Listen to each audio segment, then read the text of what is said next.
ጤና ይስጥልን የከበረ ሰላምታችን በመላው ዓለም ሆናችሁ ቃለ ስፖርት ዩቲዩብ ቻናላችንን ለምትከታተሉ ውድ አድማጮቻችን ሁሉ ይድረስ ብለናል። የሰዓቱን አጫጭር ስፖርታዊ መረጃዎች በቅደም ተከተል እናደርሳችኋለን።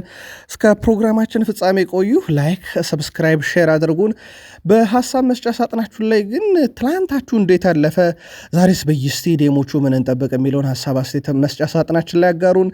እኛ በመረጃ ሰዓታችን በየስቴዲየሞቹ ተዟዙረን ለየት ያሉ እውነቶች ለየት ያሉ አጋጣሚዎችን ከየስቴዲየሙ እናደርሳችኋለን። በተለይም በስፔን ላሊጋ መሪው ባርሴሎና መሪነቱን ያጠናከረበት በግብ ማስቆጠር ረገድ ራፊኒያ በርካታው ላይ ተሳትፎ ግን ላሚን ያማል ጨዋታው ኮከብ የተባለበት ነበር።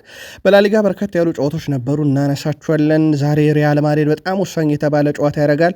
በተለይም በመሪው ባርሴሎና እና በሪያል ማድሪድ መካከል ያለውን ነጥብ ለማጥበብ ትናንት ካምፕኑ ላይ ለዣቪ ሲዘመር ነበር፣ ስላቁ ከፍ ያለ ነበር። ትላንትና እንዳጠቃላይ በጣሊያን፣ በጀርመን፣ በፈረንሳይ በርከት ያሉ ጨዋታዎች ነበሩ። ከጉዳት ጋርም በተያዘ የአንድ ከዋክብትን ጉዳይ እናነሳለን። እስከ ፕሮግራማችን ፍጻሜ አብራችሁን ቆዩ ብለናል። ተወዳጁ እንግሊዝ ፕሪሚየር ሊግ ዛሬም በርከት ያሉ መርሃ ግብሮች እናያለን። በተለይም ትላንት ከነበሩ ጨዋታዎች በኋላ የዛሬዎቹ ጨዋታዎች በራሳቸው በትልቁ ይጠበቃሉ። ፕሪሚየር ሊጉ ላይ የፔፕ ጋርዲዮላው ቡድን ማንቸስተር ሲቲ በአርሰናል እንግዲህ ድል ማድረግ ምክንያት የነጥብ ልዩነቱ ሰፍቷል። ዛሬ በጣም ወሳኝ ጨዋታ ያደርጋል። የቡድን ዜና በሲቲ በኩል ይዘናል። ትላንት የክለቦች የዓለም ሻምፒዮኖቹ ውሃ ሰማዮቹ ቼልሲዎች ድል ኮል ፓልመር ወደ ግብ የመጣበት ነው። ልዩ ምሽት ነበረም። ጨዋታው ዙሪያ ብዙ የምናነሳቸው የቼልሲ ጠንካራ ጎኖችን ያየንበት ጨዋታ ነበር። በእርግጥ ቢሊየን ፓውንድን ያሸነፈን ብለዋል ዴቪድ ሞይስ። ጨዋታውን ልዩ በሆነ መንገድ እናነሷለን። አብራችሁን ትቆያላችሁ። ቼልሲያውያን ሀሳብ አስተያየታችሁንም በዛው አጋሩን። ሊቨርፑል ወደ ተከታታይ ድል መጥቷል። ሳላህም ተጫውቷል፣ ኤኬቴኬ አግብቷል። ሳላህ ጥቂት ደቂቃዎችን ቢጫወትም ትልቅ ሪከርድ ነው የሰበረው። ከሳላ ጋር አያይዘን ሰፊ መረጃ ልናነሳ ግድ ይለናል። በርካታ ሀሳቦችን ይዘናል። ከዛ ውጭ ግን ጨዋታውን ምርጥ አልነበርንም ብሏል ሁጎ ኤኪቲኬ። ልዩ የሆነ ጥንቅር ይዘናል ለሊቨርፑል ደጋፊዎች። የአርሰናልና የወልቭስ ጨዋታ እጅግ የተለየ ነው። ኤምሬትስ ላይ ወልቭስ 3 ጎል አስቆጥሮ አርሰናል ነው ግን ያሸነፈው። ጨዋታው ለአርሰናል ጭንቅ ነበረ። ቡካዮ ሳካ እንደዚህ አይነት እድል ያስፈልገናል እያለ ይገኛል። አርሰናል እጅግ በጣም ጥሩ የሚባለውን ሪከርዱን ባስቀጠለበት፣ ወልቭስ በጣም መጥፎ የሚባለውን ሪከርድ በያዘበት ምሽት እድለኛው አርሰናል ብሎታል ማርቲን ኮውን። ዋንጫ ለማሸነፍ የትኛውን መንገድ ለአርሰናል ያዋጣል እየተባለ ይገኛል። ምንም ጥያቄ የለውም። ይህ ጨዋታ ብዙ የሚነሳበት ነው። ግን በሀሳብ መስጫ ሳጥናችን ላይ ቃል ስፖርት ዩቲዩብ ቻናል የአርሰናል ደጋፊዎችም ሀሳባችሁን እያጋራችሁን አብራችሁን ቆዩ። ማንቸስተር ዩናይትድ እውን ብሩኖን ይሸጠዋል። ተጨማሪ መረጃዎችን ይዘናል። ከዛ በዘለለ ማንቸስተር ዩናይትድ ቤት ሰፊ ቡድን ዜና ይዘናል። አፍሪካውያን ኮከቦች ከዩናይትድ ጋር ሰኞ ይጫወታሉ ወይንስ? ተጨማሪ መረጃ ይዘናል። ከጉዳት ጋር አያይዘን አጥቂው እናነሳለን። ሩበን አሞሪም ስለ በርንማውዝ ተጫዋቾች፣ ስለ ቡድናቸው ሰፋ ያለ ቆይታ አድርገዋል። ምናልባት በዩናይትድ የሚጠበቁ አንዳንድ ትልልቅ እውነቶች ሊኖሩ ይችላሉ ተብሎ ይጠበቃል፣ እናነሳቸዋለን። በማንቸስተር ዩናይትድ ቤት ሰፊ ቡድን ዜና ይዘናል። እስከ ፕሮግራማችን ፍጻሜ ቆዩ። ላይክ፣ ሰብስክራይብ፣ ሼር ማድረግ ግን ዛሬም እንዳይረሳ ብለናል። ውድ ቤተሰቦቻችን በሀሳብ መስጫ ሳጥናችን ላይ ትላንታችሁ እንዴት ነበረ፣ ዛሬስ ከየስቴዲየሞቹ ምን እንጠብቅ እያጋራችሁን ላይክ፣ ሰብስክራይብ፣ ሼር እያረጋችሁን ከቃል ስፖርት ዩቲዩብ ቻናል ጋር መልካም ቆይታ ተመኘን። የካታላኑ ክለብ ባርሴሎና ከኦሳሱና ጋር የላሊጋ መርሃ ግብሩን አድርጎ 2-0 በሆነ ውጤት ድል አድርጓል። ባርሴሎና ራፊኒያ ከረፍት በኋላ 70ኛውና 86ኛው ደቂቃ በ16 ደቂቃ ልዩነት ሁለቱን የማሸነፊያ ግቦች አስቆጥሯል። ባርሴሎና ማሸነፉን ተከትሎ ከሪያል ማድሪድ ጋር ያለው የነጥብ ልዩነት አሁን 7 ደርሷል። ባርሴሎና 43 ነጥብ ይዟል። ትላንት ተሸናፊ ኦሳሱና 15 ነጥብ ላይ ቀርቷል። ቀጣይ ሳምንት ቅዳሜ ኦሳሱና ከዲፖርቲቮ አላቬዝ እንዲሁም ቪላሪያል ከባርሴሎና እሁድ ቀን የሚደረግ ጨዋታ ነው። ባርሴሎና ወሳኝ የተባለ ድል ነው ትላንትና ያሳካው። ባርሴሎና በአሰልጣኝ ሃንሲ ፍሊክ ስር እየተመራ በ84 ጨዋታ 242ኛ ግባቸውን ነው እንደዚሁ ትላንት ያገኙት። ባርሴሎና እንዳጠቃላይ ወደ ካምፕኑ ተመልሰው 5ኛ ጨዋታቸውን እንደዚሁ ትላንትና ያደረጉት ከአምስቱም ጨዋታ አምስቱንም እንደዚሁ በድል የተወጡበት ነበረ። በዚህ ሜዳ ላይ የሚያደርጓቸውን ጨዋታዎች በሙሉ የሊግ ጨዋታዎችን ድል አድርገዋል። ትላንት ምናልባትም እዚሁ ስቴዲየም ላይ ስለነበርን የባርሴሎና ደጋፊዎች ዣቪ አሎንሶ ከማድሪድ እንዳይባረር እያሉ ሲዘምሩ ነበር። ያው በቀጥታ ስላቅ ነው ተብሎ ይጠበቃል፣ ግን ትላንት እንዳይባረርብን ሲሉ ነበር። በጣም መነጋገሪያ ነበር። ራፊኒያን እናንሳ። በ10 የላሊጋ ጨዋታ ተጫውቷል ዘንድሮ፣ ጉዳትም ነበረበት። 6 ጎል 3 አሲስት ወይም 9 የግብ አስተዋጽኦ አለው በ10 ጨዋታ ላይ። ትላንትና 2 ጎል አስቆጠረ፣ አንድ ትልቅ የግብ ዕድል ፈጠረ፣ 7 ሙከራዎችን ያደርጓል፣ 6 ኳሶችን ሶስተኛ የሜዳ ክፍል ላይ ያቀብሏል፣ 5 ኳሶችን ተቃራኒ ሳጥኖች ነክቷል፣ 2 ኢላማውን የጠበቁ ረጃጅም ኳሶችን ያቀብሏል፣ 35 ኳስ በስኬት ነው ያቀበለው፣ 61 ኳስ ነክቷል። በራፊኒያ በኩል በነገራችን ላይ አጠቃላይ ለባርሴሎና 60ኛ ጎሉ ነው ትናንትና ማስቆጠር እየቻለው። በጨዋታው ላይ ድንቅ ነበር። ብዙ ሲያነጋግር የነበረው ግን 2 ጎል ያስቆጠረው ራፊኒያ የጨዋታው ኮከብ አልነበረም። ታዲያ ኮከቡ ማን ነው ደግሞ የሚለውን እንመልከት። የጨዋታው ኮከብ ተብሎ የተመረጠው ላሚን ያማል ነው። አሲስት የለውም ግን ትላንትና ምናልባት የጨዋታው ኮከብ 5 ስኬታማ ድሪብል 3 የግብ ዕድሎችን ፈጠረ፣ እንዲሁም 8 የአንድ ለአንድ ግንኙነት አሸነፈ። አሲስትም ግብም የለውም። እንዳጠቃላይ በላሊጋ 6 የግብ አስተዋጽኦ በ4 ጨዋታ ላሚን ያማል አለው፣ የትላንትናውን ሳይጨምር። ይሄ በኖቬምበር ወር ላይ ነበረ ነው፣ ግን ትላንትና ጥሩ አልነበረም ላሚን ያማል። ይሄ በጨዋታው ላይ ኢፌክቲቭ የሆኑ ነገሮችን በማድረግ ወይ ግብ ላይ በመሳተፍ ወይ አሲስት በማድረግ አልነበረም፣ ግን በድሪብሎቹ ትላንትም ሲያዝናና ነበር ተመልካቹን። የጨዋታ ኮከብ ተብሏል። ይገባል አይገባውም የባርሳ ደጋፊዎች አጋሩን።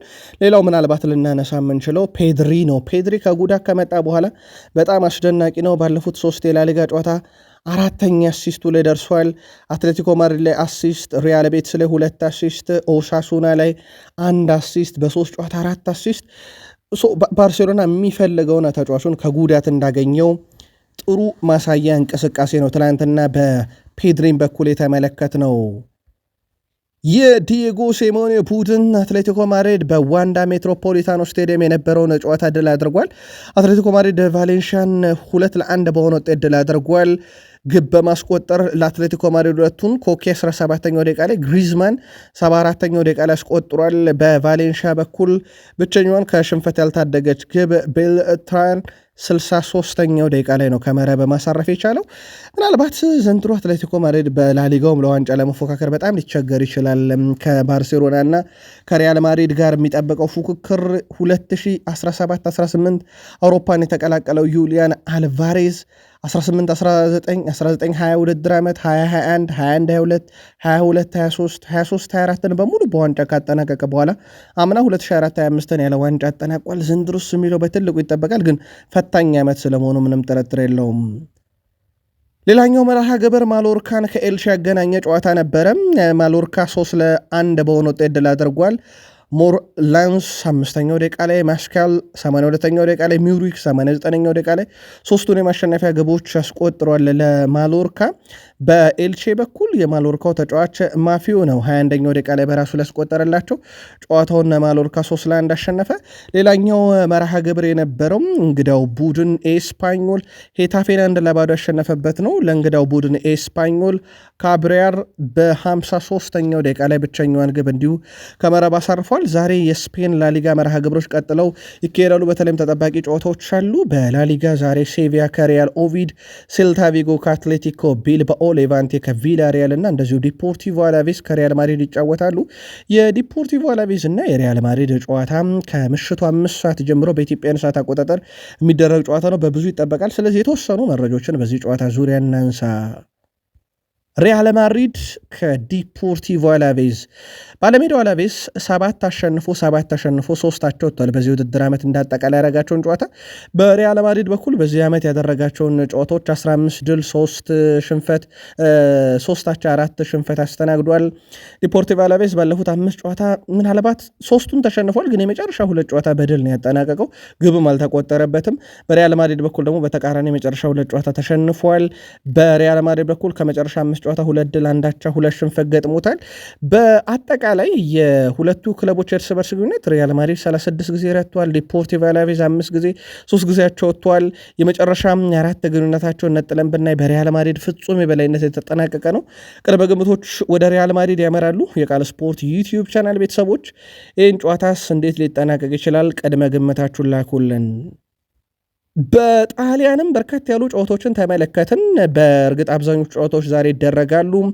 አንደኛው አታላንታ በካግላሪ ቢፈተንም 2-1 በሆነ ውጤት ጨዋታውን ድል አድርጓል። አታላንታ በኩል ስካማካ ነው ሁለቱንም ግቦች 11ኛውና 81ኛው ደቂቃ ላይ ያስቆጠረው። በካግላሪ በኩል ጊያንቶ 75ኛው ደቂቃ ላይ ኳስና መረብን እንደዚሁ ማሳረፍ የቻለበት ነበረ። በጣም ድንቅ ምሽት ነበረ ማሳለፍ የቻሉት። በአታላንታ በኩል ላዚዮም ከሜዳ ውጭ ወጥቶ 1-0 በሆነ ውጤት ድል አድርጓል።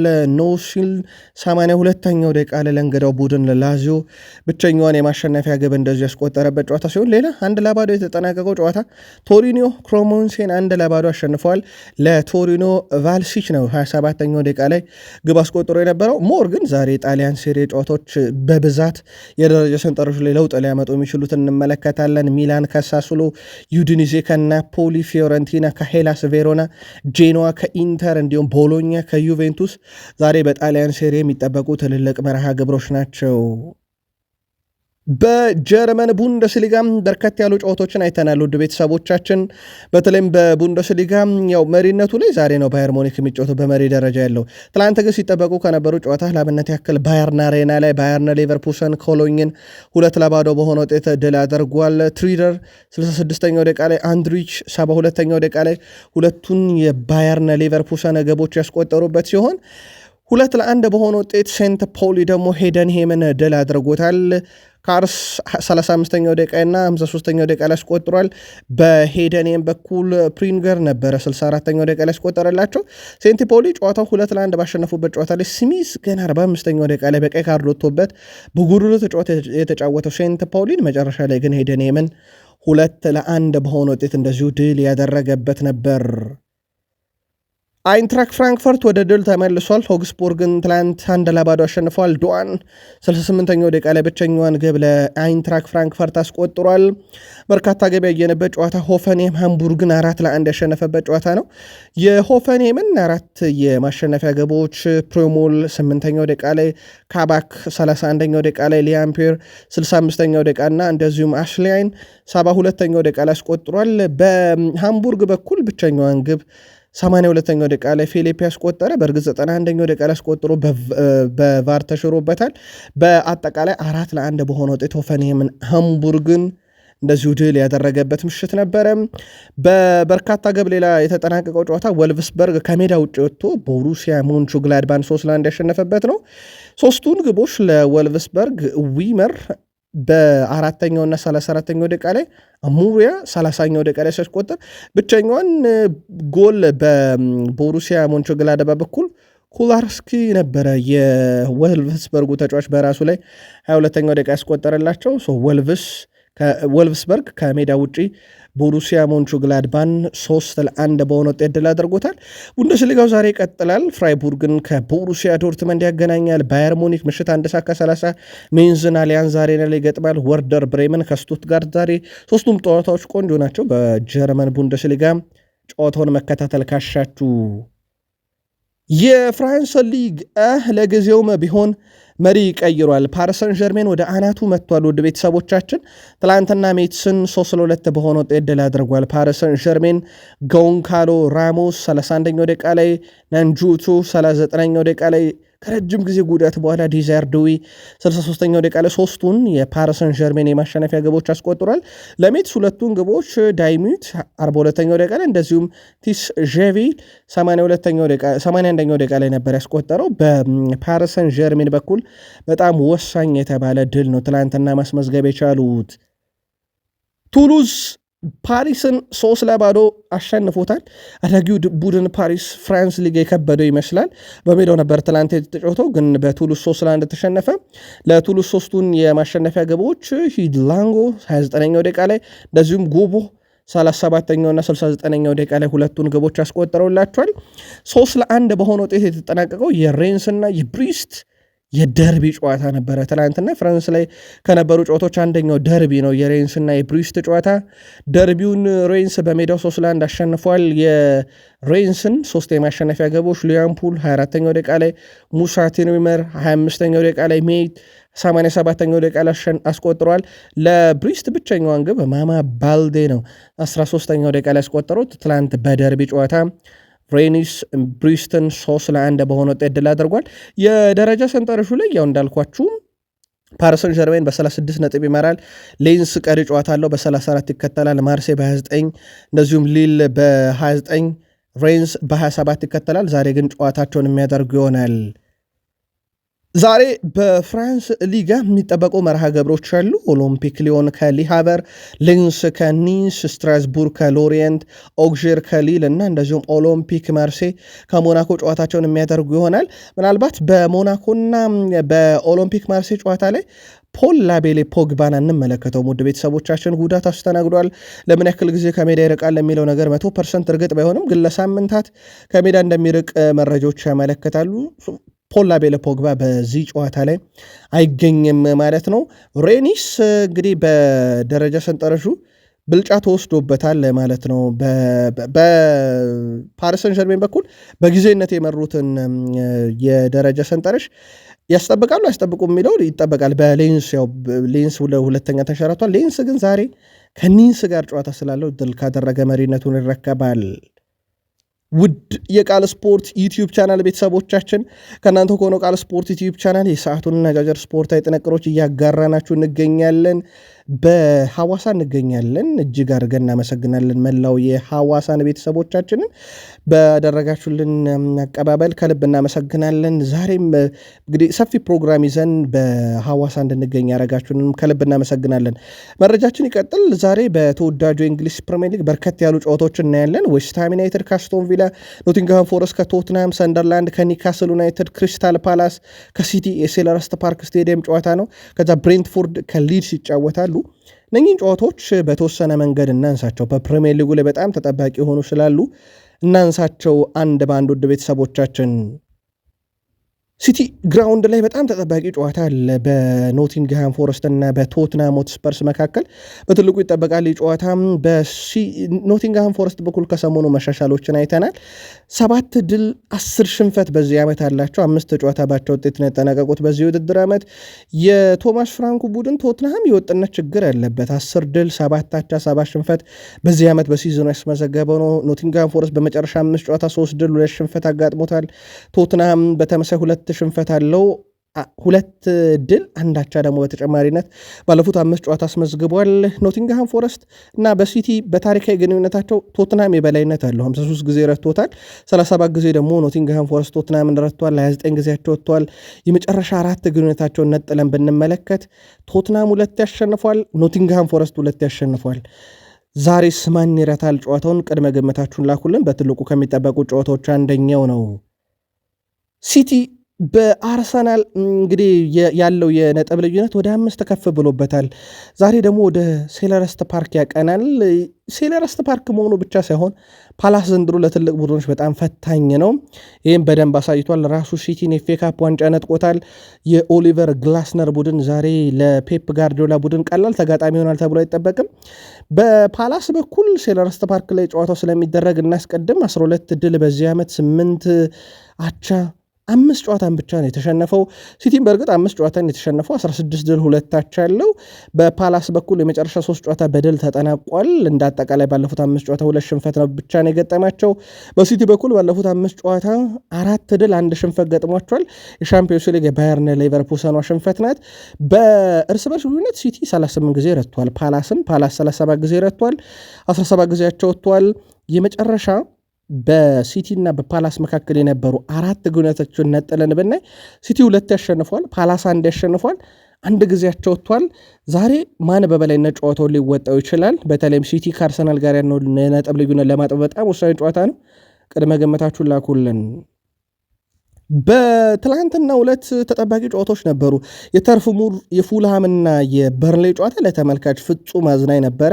5 ግብ አይተንበታል። ጨዋታውን እንግዳው ቡድን ፉልሃም 3-2 በሆነ ውጤት ድል አድርጓል። ለፉልሃም ስሚዝ ሮ 9ኛው ደቂቃ ላይ ባሲ 31ኛው ደቂቃ ላይ ዊልሰን 58ኛው ደቂቃ ላይ አስቆጥሯል። በተርፍ ሙር በባለሜዳው በርንሌ በኩል ከሽንፈት ያልታደገው 2 ግቦችን በ21ኛው ደቂቃ ላይ ኡጉጁኩ እንደዚሁም 86ኛው ደቂቃ ላይ ሰውን አስቆጥሯል።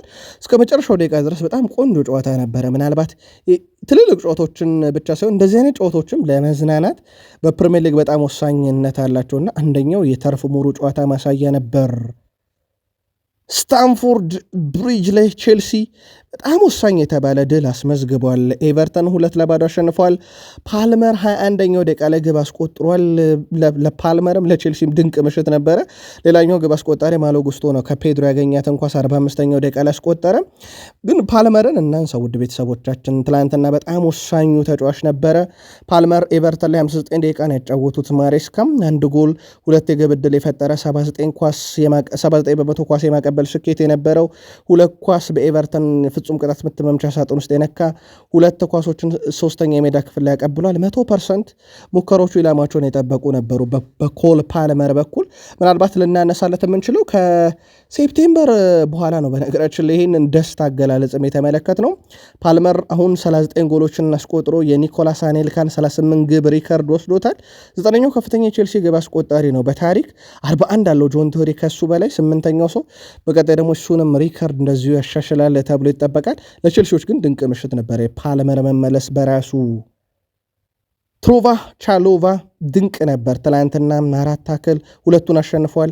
9 ክሊራንስ ነበር ወይም ከግብ ክልል 9 ኳስ አርቋል። 1 ኳስ ሲሞከር ብሎክ አድርጓል ወይም ተደርቦ እንዲወጣ አድርጓል። 7 የአንድ ላይን ግንኙነት ተሸንፏል። ከማቀበል ስኬቱ ራሱ ብናየው 99 በመቶ ነው። በጣም ትልቅ ስኬት ነው። ሌላው በጣም ሊደነቅ የሚገባው ግብ ጠባቂ ነው ሮቤርት ሳንቼዝ። ትላንትናም ኳስ የማዳን ንጻሬው በጣም አስደናቂ ነበር። 8ኛ ክሊንሺቱ ነው። አሁን ከዳቪድ ሩያ ጋር ተስተካክሏል። ምናልባት ሌላ በጣም ጥሩ የሚባለው ዜና ሞይሰስ ካይሴዶ ቅጣቱን ጨርሷል ወደ ቤተሰቦቻችን። ስለዚህ በቀጣይ ጨዋታ ጀምሮ ማጫወት ይችላሉ ማሬስካም። ሌላ በጣም ጥሩ የሚባል ግኝት ይሆናል ማለት ነው። እዚህ የማሸነፍ ስነልቦና ላይ ካይሴዶን የሚመልስ ከሆነ ለቡድኑ በጣም ትልቅ የሚባል ጥራት ነው። ዴቪድ ሞይስ ግን አይስማሙም። ውድ ቤተሰቦቻችን የተሸነፍነው በቢሊየን ፓውንድ ነው እያሉ ነሳቸው። የኤቨርተኑ አሰልጣኝ ዴቪድ ሞይስ በቡድናቸው እና በቼልሲ መካከል ከፍተኛ የሆነ ልዩነት መኖሩን ገልጿል። ቡድናቸው ለምን እንደተሸነፈ የጠየቁት አሰልጣኙ ምናልባት በቢሊየን ፓውንድ ምክንያት ነው ሲሉ ተደምጠዋል። አክሎም እኛ ጥሩ ጨዋታ አድርገናል ብዬ አስባለሁ፣ የተሸነፍነው በቢሊየን ዶላር ነው ሲሉ ተደምጠዋል። ምናልባት የእሳቸው ሀሳብ ያስኬዳሉ። መልካታችሁን አጋሩን። ከዚህ ጋር በተያያዘም ቼልሲው አለቃ ማሬስካ ሀሳባቸውን አጋርተዋል። አስከፊ 48 ሰዓት ነበረን፣ ሁሉም ሰው ጀርባውን ሰጥቶናል ብለዋል። እሳቸው ያው ሚዲያው ላይ የቀረበባቸውን ወቅታዊ ትችት ነው። የሰማዮቹ አሰልጣኝ ኢንዞ ማሬስካ ካለፉት 48 ሰዓታት ውስጥ ቼልሲን ከተቀላቀሉ ወዲህ በጣም አስከፊው እንደነበረ ተናግረዋል። ያለፉት 48 ሰዓት ቼልሲ ከመጣው ጀምሮ ያየሁት አስከፊ ጊዜ ነበር ያሉት አሰልጣኙ፣ ምክንያቱም አንድም ሰው ከጎናችን አልነበረም ብለዋል። ደጋፊዎቹን ወዳቸዋለሁ፣ በሰጡን ድጋፍን በጣም ደስተኛ ነኝ ብለዋል። ሁሌም እንደምለው ፓልመር ሲኖር የተሳለን ቡድንን እንዳለመታደል ሆኖ ለተወሰኑ ጨዋታዎች አብሮን አልነበረም። አሁን ተመልሷል። በእርግጠኝነት ጥሩ እንሆናለን ብለዋል። በእርግጥ አንዱም ትችት ቼልሲ ከፓልመር ጥገኝነት አልተላቀቀም የሚል እንደነበረ ይታወቃል። ኩኮሪያ ለቼልሲ እየተጫወተ ካለፈው ሲዝን ጀምሮ 76 ጨዋታን ተጫውቷል። ይሄ ትልቁ ቁጥር ነው በነገራችን ላይ። አንድም የቼልሲ ተጫዋች ባለፈው ሲዝን አንደኛ ሳምንት ጀምሮ እስከዚህ ሳምንት 16ኛ ሳምንት በርካታ ጨዋታን የኮኮሪያን ያክል ያደረገ የለም። 76 ደርሷል። ኤንዞ ፈርናንዴስ 75፣ ፔድሮ ኔቶ 72፣ ካይሴዶ 69 ደርሷል። የጨዋታ ቅጣቱ እንዳለ ሆኖ ማለት ነው። ግን ኮኮሪያ ትላንትና በቼልሲ መለያ ከባለፈው ዓመት ጀምሮ በርካታ ጨዋታን ያደረገ ሆኗል። ምናልባት ጨዋታውን በቁጥር ለመግለጽ ያክል በቢሊየን ፓውንድ ተሸነፍን ያሉትን ጨዋታ ማለት ነው። ዴቪድ ሞይስ ቼልሲ 2-0 አሸነፈ። ግብ የማስቆጠር ንጻሬ ቼልሲ 2 የኤቨርተን 1 ነው። ያችንም አምክነዋታል። በሙከራ ደረጃ ቼልሲ 17 ኤቨርተን 11፣ ኢላማውን የጠበቀ ቼልሲ 5 ኤቨርተን 2።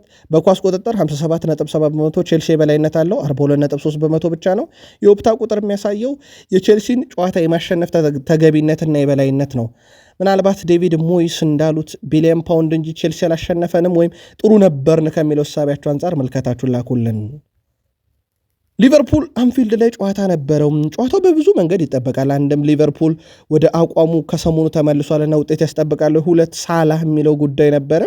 ሳላህ ትላንትም ከተጠባባቂ ወንበር ነው የጀመረው። በእርግጥ ተቀይሮ ገብቶ ያደረገው እንቅስቃሴ በጣም አስገራሚ ነበረ። ለማንኛውም ሊቨርፑል አንፊልድ ላይ ብራይተን 2-0 አሸንፏል። ሁጎ ኤኬቴኬ ፕሪሚየር ሊጉን ፈጣን ግብ በዚህ ዓመት አስቆጥሯል ከ46ኛው ሰከንድ በታች።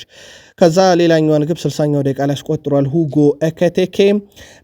ጨዋታው ላይ ሁጎ ኤኬቴኬ 2 ግብ አስቆጠረ። ተከታታይ ጨዋታ ግብ አስቆጠረ ለሱ። ብራይተን ላይ ሃትሪክ፣ ብራይተን ላይ 2 ጎል፣ ሊድስም ላይ 2 ጎል አስቆጥሮ ነበረ። ከ8 በላይ ነው በሁለቱም ጨዋታ ሬቲንግ የተሰጠው። ሁጎ ኤኬቴኬ ለሊቨርፑል በወሳኝ ሰዓት የተገኘም ተጫዋች ሆኖላቸዋል።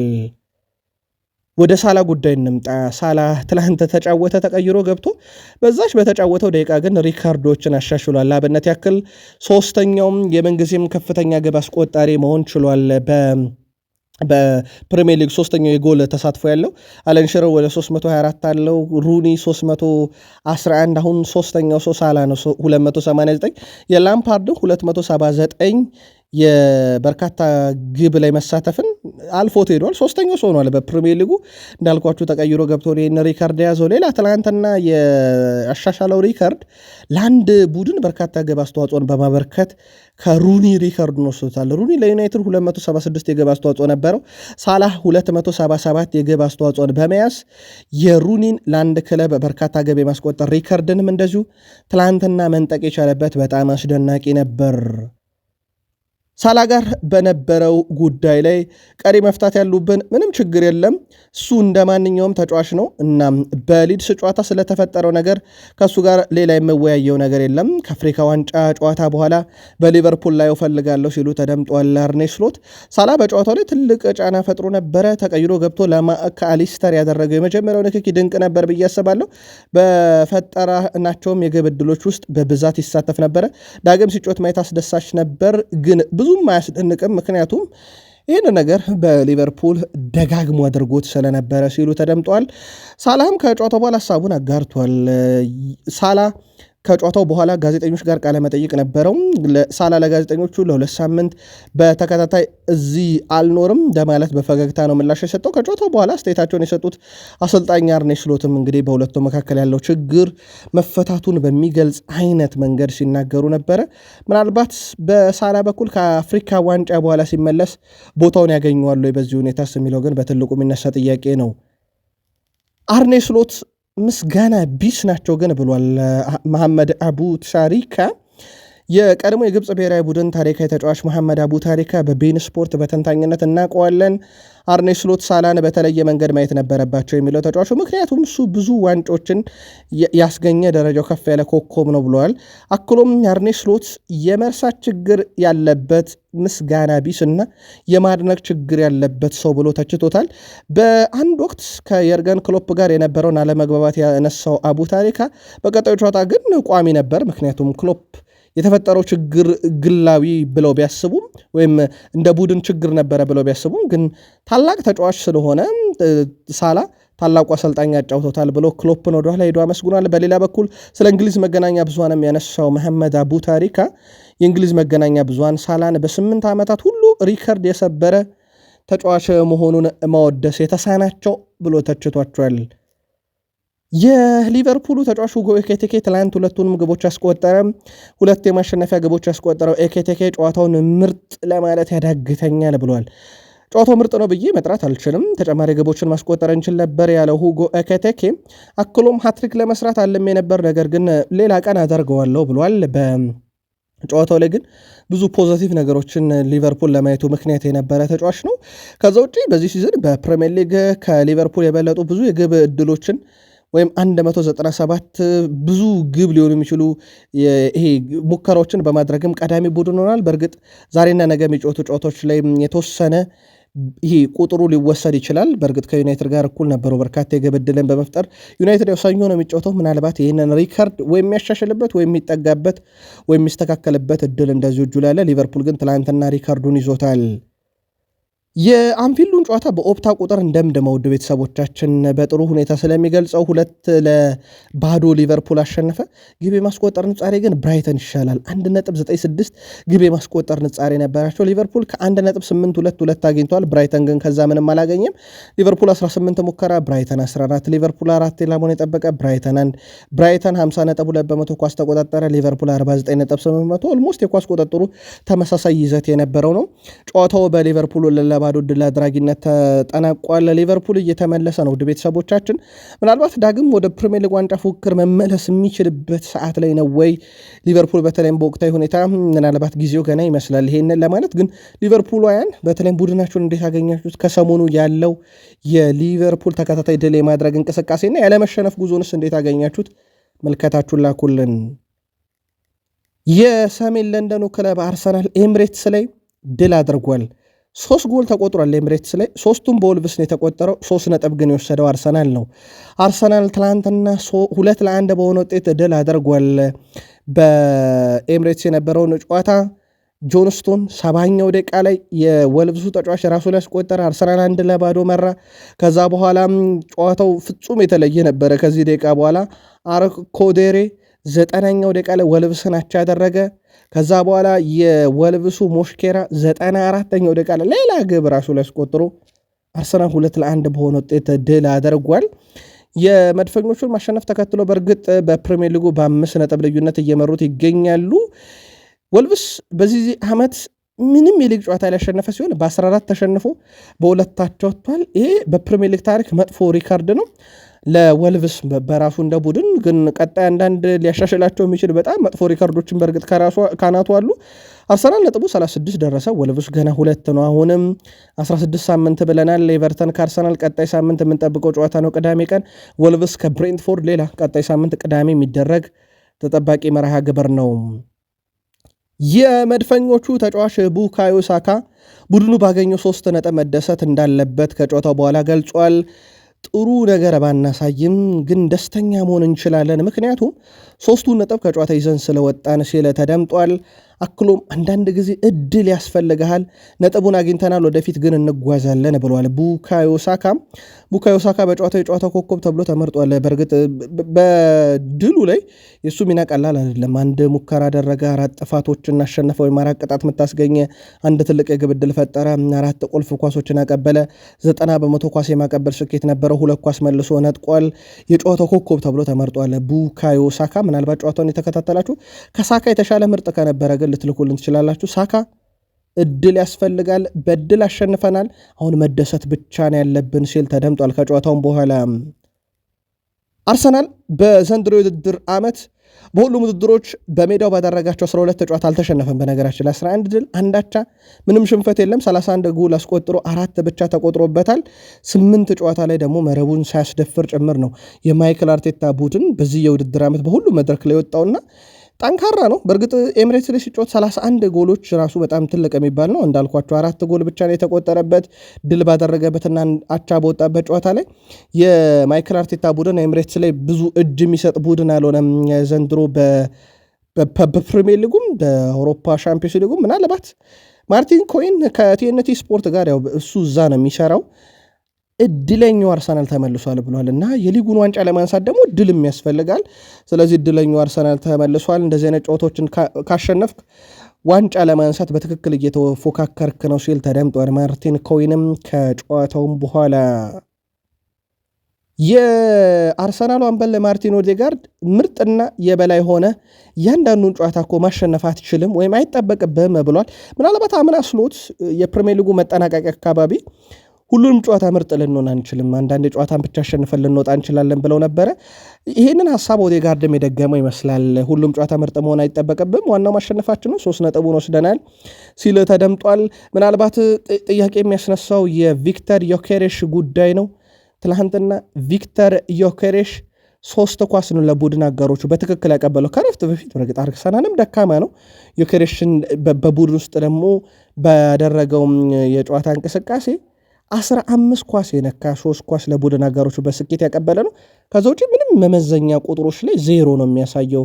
የቪክተር ዮኬሬሽ ቁጥር ጎል 0፣ አሲስት 0፣ የግብ ዕድል 0፣ ሙከራ 0፣ ኢላማውን የጠበቀ ሙከራ 0፣ በብዙ ነገር 0 ነው እና ምናልባት የአርሰናል የጨዋታ አቀራረብ ወይንስ ትላንትና ወልቭስ ስለፈተነው አርሰናልን መልከታችሁን በሐሳብ መስጫ ሳጥናችን ላይ ላኩልን። ጨዋታውን ግን በቁጥር እንግለጸው ውድ ቤተሰቦቻችን። ከኦፕታን የወሰድነው አርሰናል 1-0 አሸነፈ። አርሰናል 2-1 አሸነፈ። አርሰናል 2-1 ሲያሸንፍ ግብ የማስቆጠር ንጻሪ አርሰናል 1.02 ነው። ተጨማሪ 1 ግብ አግኝቷል ማለት ነው። ወልቭስ 0.38 ነው። ከምንም ግብ አግኝቷል እንደማለት ነው። ሙከራ ካየን አርሰናል 16፣ ወልቭስ 3፣ ኢላማውን የጠበቀ አርሰናል 2፣ ወልቭስ 2 ኢላማውን የጠበቀ ሙከራ አድርገዋል። አርሰናል የኳስ ቁጥጥር ነበረው 69%፣ በወልቭስ በኩል 31% ነው። ግን አርሰናል ከዛ ሁሉ 16 ሙከራ 2 ነው ኢላማውን የጠበቀለት። ወልቭስ ከ3 ሙከራ 2 ኢላማውን የጠበቀ ነበረ። በእርግጥ ጨዋታው ከረፍት በኋላ መሆን ወደ መጨረሻው አካባቢ ግለቱ ከፍ ያለ ለአርሰናልን በተወሰነ መንገድ ጠንከር ያለ ነበረ። ግን አርሰናል 2 ግቦችን ከወልቭስ ተበርክቶለት 2-1 አሸንፏል። የአርሰናል የኋላ መስመር ተሰላፊ ቤን ዋይት ጉዳት አጋጠመው።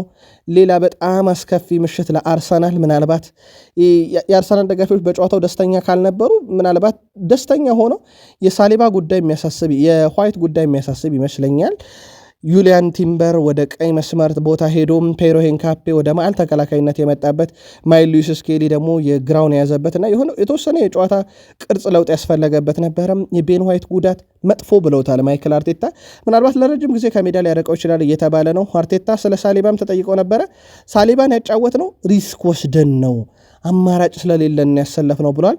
ሳሊባን ያጫወት ነው ሪስክ ወስደን ነው፣ ምናልባት ሌላ የጉዳት ትኬቱን ላይ ቆረጠን እስኪመስለኝ ድረስ ብለዋልና የጉዳት ሁኔታ ጭንቅ ነው ያላቸው ማይክል አርቴታን ሳይወዱ በግዳቸው ሁላ ተጫዋች ሜዳ ላይ ብዙ ሳያገገም እንዲገኝ እያደረጉ እንደሆነ ተናግረዋል።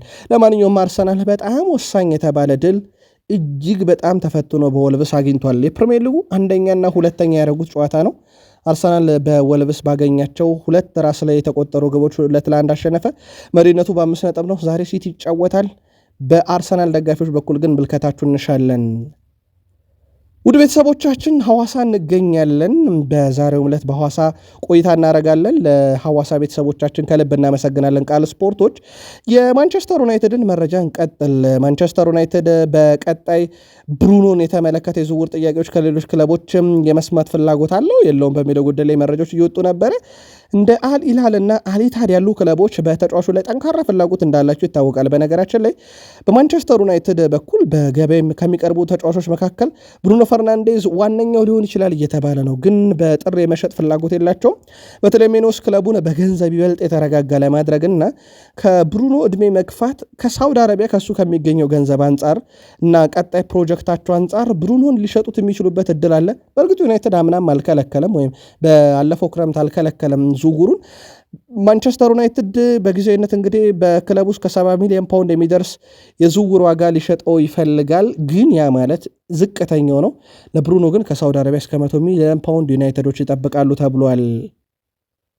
ማንቸስተር ዩናይትድ ካለፉት 9 የፕሪሚየር ሊግ ጨዋታ አንድ ጨዋታ ብቻ ነው ማሸነፍ የቻሉት። የተሸነፉት በ9 ጨዋታ 18 ነጥቦችን አስመዝግበዋል። አንድ ጨዋታ ብቻ ነው እንዳልኳቸው ማንቸስተር የተሸነፈው፣ ያ በኤቨርተን የተሸነፈው ጨዋታ ነው። ከ9 ጨዋታ በ8ቱ ላይ አቻና ድል ነው ያላቸው። ዩናይትድ ምናልባት ይህን ተንተረሰን ወደ አቋሙ ተመልሷል ማለት እንችላለን። ሌላው የአፍሪካ ዋንጫ ምናልባት ይህንን ጠንካራውን ዩናይትድ በንጻሬ በተወሰነ መንገድ ስጋት አለበት።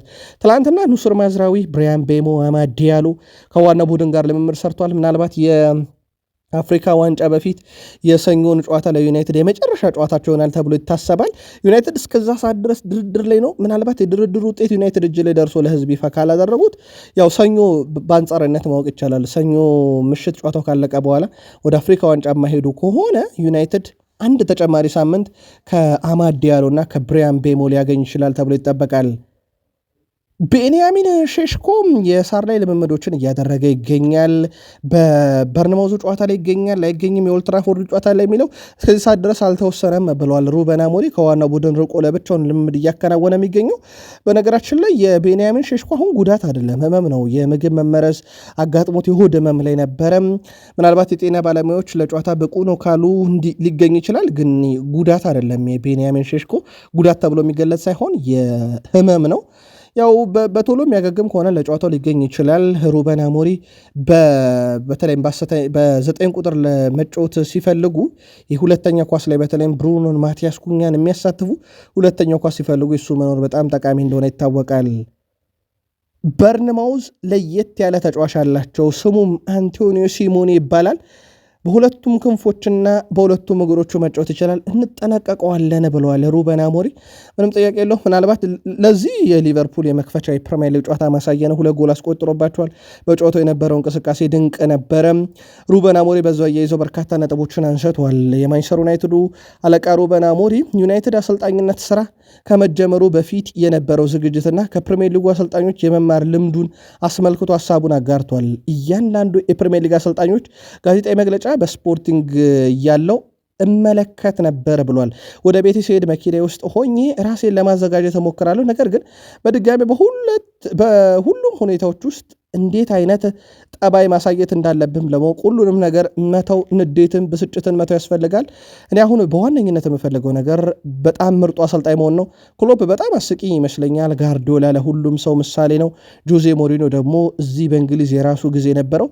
ከነሱ ብዙ መማር የምፈልጋቸው ነገሮች አሉ። ግን በማንቸስተር ዩናይትድ በኩል የነኝን አሰልጣኞች ልምድ ወስጄ መጠቀም እፈልጋለሁ እንጂ እንደምትሉኝ አይነት ግትር ሰው አይደለውም ብለዋል ሩበን አሞሪም። ስለ ሚዲያዎች ተጠይቀው ነበረ። በስፖርቲንግ ሊዝበን በነበረው ወቅት ከ3 ዓመት በፊት ጀምሮ አድርጌዋለሁ። በዛን ጊዜ ራሴን ለመከላከል ስለ ፖርቱጋል ሊግ ምንም ነገር አውርቼ አላቅም ነበር ብሏል። ሁልጊዜም የፕሪሚየር ሊግ አፍቃሪ ነበርኩኝ። ስለዚህ ሁሉንም ጨዋታዎች እመለከት ነበረ። ሁሉም የአነጋጋሪ ዘይ ባለቤቶች አሰልጣኞችን ጨምሮ በተለይም ፕሪሚየር ሊጉ ላይ ያሉ ጨዋታዎችን በደንብ እከታተል ነበር። ፕሪሚየር ሊጉን ሳልመጣ በፊት አውቀው ነበር ብለዋል። ወደ ማንቸስተር ዩናይትድ ጫና እንዳለ አውቃለሁኝ። በአሁኑ ሰዓት በጫና ደረጃ ቡድኔ መኖሩ ለእኔ ብቻ የመጣ ነገር ሳይሆን ለፕሪሚየር ሊጉ ሁሉ ነው። ግን ጨዋታዎችን እያንዳንዱን እያሸነፍን እድሎችን መጠቀም አለብን። ወደ መሪዎቹ በደንብ መቅረብ እንችላለን። ይሄ የፖርቱጋል ሊግና የእንግሊዝ ሊግ ባይወዳደርም ግን ስለ እንግሊዝ ሊግ እኔ በራሴ መረጃው ነበረኝ ብለዋል። ከሰሞኑ የፖርቱጋል ሊግ ከፕሪሚየር ሊግ አይነጻጸር የሚሉ ብዙ ትችቶች ሲቀርቡባቸው ነበር። እሳቸውም ፕሪሚየር ሊጉን ማቀው ከዛ ሆኜ ጀምሮ መረጃው በደንብ ነበረኝ ብለዋል።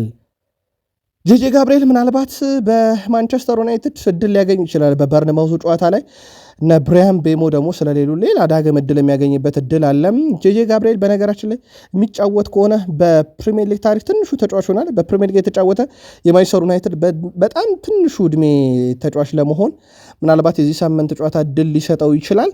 ሌላው በዩናይትድ በኩል ታዳጊ ካነሳን በ19 ዓመቱ የኤዜድ አልካማር አማካይ ተጫዋች ኪስ ስሚዝ ላይ ፍላጎት አላቸው እየተባለ ይገኛል። አዲሱ ፔድሪ እያሉት ነው። ምናልባት ማንቸስተር ዩናይትድ ይህንን አማካይ ለማምጣት ጥረት ሊያደርግ ይችላል የሚል መረጃን በጎል ስፖርትን በኩል ተመልክተናል። የአካዳሚም ጨዋታ ትላንት ነበረው። ማንቸስተር ዩናይትዶች ትላንትና በወጣቶቹ ከ18 ዓመት በታች የፕሪሚየር ሊግ መርሃ ግብር ዩናይትዶች ድል አድርገዋል። ከሜዳቸው ውጭ ነው ዩናይትዶች ጨዋታ ያደረጉት። በማክሮማንግ ግብ በሁለተኛው አጋማሽ በጄደን የ48ኛ ደቂቃ ግብ ስቶክ ሲቲዎች አቻ በመሆን መደበኛው 90 ደቂቃ አጠናቀዋል። ከዛ በኋላ ግን በማንቸስተር ዩናይትድ በኩል ከረፍት ሲመለሱ 94ኛው ደቂቃ ላይ ብራድሬስ በራሱ መረብ ላይ ግብ አስቆጥሮላቸው ዩናይትዶች ጨዋታውን 2-1 አሸንፏል። ታዳጊዎቹ ጥሩ ናቸው። የበላይ አመራሮችም ጨዋታውን በቅርበት ሲከታተሉ ነበር። በርካታ ታዳጊዎችን ወደ ዋናው ቡድን የማሳደግ ፍላጎት እንዳላቸው ይታወቃል። ዛሬ ፕሪሚየር ሊግ 11 ሰዓት ሲል ይጀምራል። የእንግሊዝ ፕሪሚየር ሊግ ሴልኸርስት ፓርክ ላይ ፓላስ ከሲቲ፣ ሰንደርላንድ ኒውካስል፣ ኖቲንጋም ፎረስት ከቶትናም፣ ዌስትሃም ከአስቶን ቪላ፣ ብሬንትፎርድ ከሊድስ፣ በላሊጋ ሴቪያ ከሪያል ኦቪድ፣ ሴልታ ቪጎ ከአትሌቲኮ ቤልባኦ፣ ሌቫንቴ ከቪላሪያል እንደዚሁም አላቬስ ከሪያል ማድሪድ፣ በጣሊያን ሴሪስ ሚላን ከሳሱሎ፣ ፊዮረንቲና ከቬሮና፣ ዩዲኒዜ ከናፖሊ፣ ጄኖዋ ከኢንተር፣ ቦሎኛ ከዩቬንቱስ፣ በጀርመን ቡንደስሊጋ ፍራይቡርግ ከዶርትመንድ፣ ባየርን ሙኒክ ከሜንዝ፣ ቨርደር ብሬመን ከስቱትጋርት፣ በፍራንስ ሊጋ ሊዮን ከሊሃቨር፣ ኦግዤር ከሊል፣ ሌንስ ከሊሃቨር፣ ስትራስቡርግ ከሎሪየንት፣ ማርሴ ከሞናኮ ጨዋታቸውን ያደርጋሉ። ዛሬ በተለይም በፕሪሚየር ሊግ ትልልቅ ጨዋታዎች ይደረጋሉ። ትናንታችሁስ እንዴት አለፈ ብለናል። ነገም ፕሪሚየር ሊግ ይቀጥላል። በሀሳብ መስጫ ሳጥናችን ላይ በጨዋታዎቹ ዙሪያ ዛሬ በሚደረጉት አሊያም በትናንቱ አጋሩን። ከሐዋሳ ነበረ ይህንን መረጃ ለእናንተ ውድ አድማጮቻችን ያደረስነው። ሐዋሳዎችን እጅግ አድርገን ቃል ስፖርቶች እናመሰግናለን። መልካም ዕለተ እሁድ ይሆንላችሁ ብለናል።